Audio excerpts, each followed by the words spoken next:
Bonsoir les amis, ravi de vous retrouver. Ce soir, nous accueillons Monsieur Alain Chrétien Oakouy. Bonsoir. Bonsoir. Vous êtes président de l'Union départementale CLCV. Pour nos téléspectateurs, CLCV, ça veut dire quoi? Ça veut dire Confédération, Consommation, Logement et Cadre de Vie. Que constatez-vous sur le terrain pour les locataires actuellement, Monsieur Alain Chrétien Oakouy? On peut dire qu'il y a une légère amélioration. Je dis bien une légère amélioration pour les locataires et une meilleure information au niveau des bailleurs, chose qui ne se faisait pas auparavant.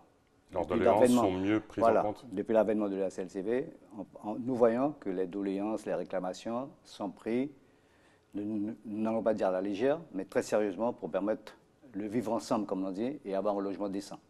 Aujourd'hui, parlons de choses quand même concrètes pour les gens qui nous écoutent, parce que votre fédération est importante. Vous avez un local. Il est situé où? Tout à fait. Donc, ça fait 3 ans que nous attendions ce local et finalement, nous voyons la lumière au bout du tunnel et Dieu merci. Et nous remercions bien évidemment le bailleur, la SIGI, bien que nous sommes toujours parfois en conflit, entre guillemets, mais c'est de bonne guerre.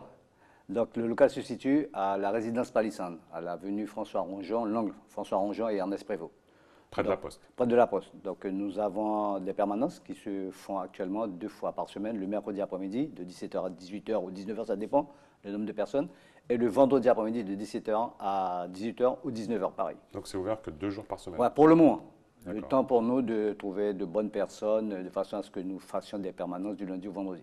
Pourquoi il est important pour les locataires d'adhérer à votre structure, par exemple? Oui, il faut qu'ils s'adhèrent, il faut qu'ils aient les informations qu'il faut. Parce qu'il ne suffit pas de signer un contrat de location avec un bailleur et dire que j'ai un logement et j'ai le droit de faire ce que je veux. Non, il y a des règles. Et c'est ce que nous avons dit et nous disons, suite à votre réunion qui s'est déroulée à Macoria, et c'était une très bonne chose, le droit et devoir des locataires, le droit et devoir des bailleurs. Il faut que les locataires sachent quand ils ont un logement, il faut qu'ils l'entretiennent en bon père de famille.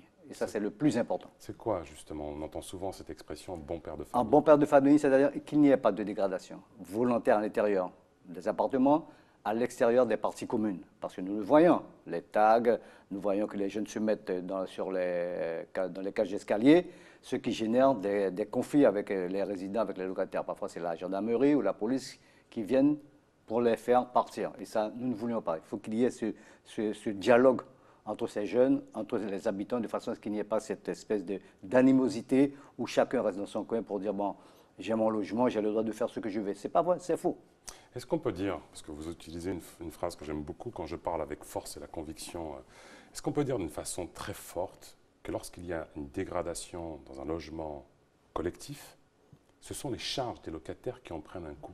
Mais c'est ce que les locataires ne savent pas. C'est-à-dire quand on casse une ampoule d'une cage d'escalier, quand on fait un tag, ce n'est pas la SIMCO ou la SIGI ou le bailleur social qui prend en charge, c'est finalement les charges. Par contre, quand il y a une dégradation volontaire dans la cage d'escalier, par exemple le globe anti-vandale ou des tags, ça se fait par exemple, je ne sais pas, je donne un exemple, la nuit, on ne voit pas. Donc c'est la charge du bailleur. C'est un coût supplémentaire pour le bailleur. Mais quand ce sont des gamins qui sont répertorié par un voisin ou un locataire, il doit le signaler au bailleur. Il doit le signaler? C'est Ouais, pas de la dénonciation? Je n'ai pas compris. C'est pas de la dénonciation? Non, au contraire, c'est le vivre ensemble. Information. C'est l'information. Parce que si moi je veux venir chez vous, monsieur Farou, vous habitez dans une résidence, et votre résidence, je vous dis, mais chef, je ne veux pas venir chez toi parce que ta cage d'escalier n'est pas. C'est vrai qu'il y a des gens qui l'expriment, Donc, ça, qui ont honte. C'est ça, moi, ça vous fait avoir honte et ça me fait avoir honte également. Donc c'est pour ça que nous disons aux locataires, ne dites pas que je paie un loyer, j'ai le droit de faire ce que je veux. C'est faux, faux, faux. Le bailleur a le droit de vous taper sur les doigts aussi. Quand il y a un souci, vous vous êtes arrangé pour que les bailleurs sociaux répondent aujourd'hui. C'est vraiment une amélioration nette que vous constatez? Oui, quand il y a une réclamation, je le dis haut et fort, nous le disons plutôt, parce que je n'aime pas le terme « je », ça fait dictateur. Nous le disons haut et fort, quand une adhérente, un adhérent ou quelqu'un qui n'est pas encore adhérent chez nous vient nous voir pour nous dire « bon, il y a une dégradation qui est à la charge du bailleur », nous le faisons illico presto. C'est-à-dire, dans la minute qui suit, nous interpellons le bailleur. Et la réclamation est prise, comme il enregistre, en compte, et ensuite les travaux se font. Et le locataire nous appelle pour nous dire merci puisque ça a été fait. Quand c'est bon, il faut le dire. Et quand c'est pas bon, il faut le dénoncer. Aujourd'hui, les bailleurs jouent plus le jeu. Ils jouent le jeu. On ne peut pas dire qu'ils ne le font pas. Parfois, ils prennent du temps pour faire avancer, que les travaux avancent. Mais ça vient. Parce que ce n'est pas deux locataires. Les bailleurs ont 8 000 ou 10 000 locataires dans leur base de données. Donc, parfois, c'est difficile. Mais ça arrive. Et ça arrive. Où en est-on de la forte demande des locataires de devenir propriétaires de leur logement? Ça, c'est une très bonne question. Nous avons Pourquoi interpellé. les autres questions n'étaient pas bonnes? Non, non, non, mais là, c'est une question importante puisque j'allais en venir. Il y a 3 cités où les locataires demandent à être propriétaires. Ils sont là depuis 50 ans, 40 ans, voire 35 ans. C'est-à-dire qu'ils ont largement remboursé Voilà. quasiment leur logement. Zéphyr, Les Alizés, Rénovation et Mirza. La CIGI va mettre en vente ces maisons de ville. Mais quand nous avons vu un courrier qui est parti pour les résidents des Alizés en leur disant que nous allons vendre le pavillon en l'état, nous disons non. Il y a des règles, il y a des lois. Il faut que le bailleur le sache. Quand vous vendez, il faut qu'il fasse le minimum, c'est-à-dire le clos et le couvert et la mise aux normes de l'installation électrique. Mais quand vous dites dans votre courrier que vous le vendez en l'état, nous disons non. C'est la raison pour laquelle nous avons interpellé Monsieur le Préfet il y a 15 jours. Nous lui avons demandé un rendez-vous de façon à ce que nous mettions à plat cette histoire de vente au niveau de ce bailleur.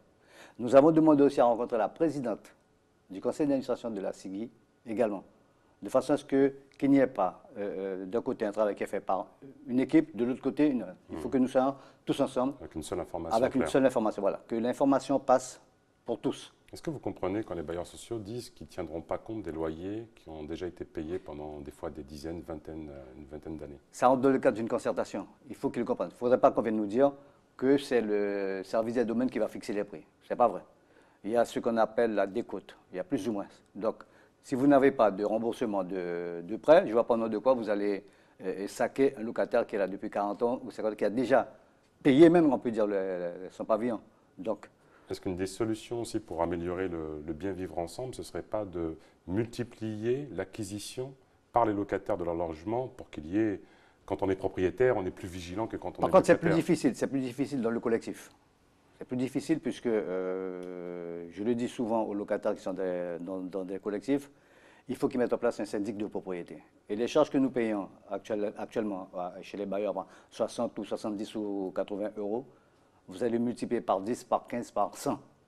Donc, parce que quand vous allez remplacer une toiture d'un collectif, ce n'est pas avec 60 euros, ce n'est pas possible. Donc c'est là où je dis aux locataires, soyons vigilants, ne faisons pas n'importe quoi. Combien d'adhérents à la CNCB aujourd'hui? Nous avons à peu près plus de 500 adhérents et nous continuons à en avoir. Il faut que nous soyons sur l'ensemble du département, bien que nous ayons des relais. Et bientôt, nous préparons déjà les élections qui arrivent. Dernière petite question rapide, parce que je me fais déjà gronder. Un badge de l'abbé Pierre, pourquoi? Oui, parce que l'abbé Pierre, c'est un homme qui s'est battu pour qu'il n'y ait pas de citoyens sans abri qui se trouvent à l'extérieur. Et il s'est battu pour que chaque citoyen ait un logement. Et c'est ça notre combat également. Monsieur Alain Chrétien Ouakoui, merci beaucoup d'avoir participé à cette émission. Les amis, les programmes continuent. Adhérez à des associations, c'est toujours bon pour le bien vivre ensemble. Tchimbered.